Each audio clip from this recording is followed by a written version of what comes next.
Assalomu alaykum hammaga. Men Jabbora Kamola, Andijon viloyati Bo'ston tumani 8-sonli maktabini tamomlagach, Cho'zma akademiyasi tomonidan 2-may kuni o'tkazilgan seminarda 80% grant yutib olib, hozirda Koreyaga o'qishga keldim va Tayvan universiteti talabasiman.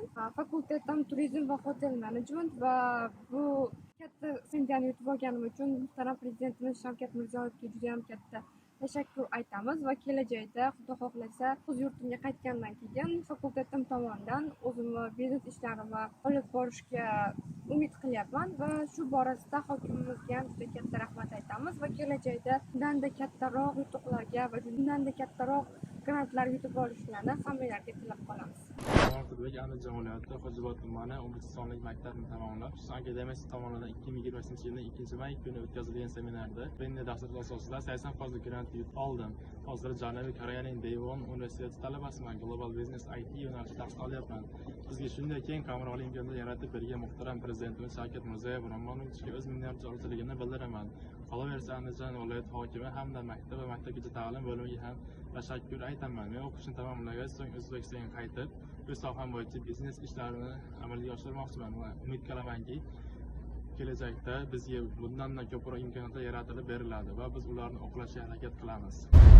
Assalomu alaykum hammaga. Men hozir vaqtgacha Andijon viloyati Qo'qon tumani 5-sonli maktabni tamomlab, Cho'zma akademiyasi tomonidan o'tkazilgan seminarda stipendiya dasturi asosida grant yutib oldim va hozirda Janubiy Koreyaning Chunmook universiteti talabasiman. Global Business va IT yo'nalishida tahsil olyapman. Bizga shunday imkoniyatlarni yaratib bergan muhtaram prezidentimiz va Andijon viloyati hokimi maktab va maktabgacha ta'lim bo'limiga o'z tashakkurimni aytaman va bizga shunday imkoniyatlarni yaratib bergan barchaga kattakon rahmat aytaman. Mustafa Andijon shahar 2-maktabni tamomlab, Cho'zma akademiyasi tomonidan 2025-yil 2-may kuni o'tkazilgan seminarda stipendiya dasturida asosida 80% grant yutib oldim. Hozirda Janubiy Koreyaning Daewon universiteti talabasiman. Global Business va IT sohasi bo'yicha. Bizga shunday keng qamrovli imkoniyatlar yaratib bergan muhtaram Shavkat Mirziyoyevga va shu kabi hokimimizga katta rahmat.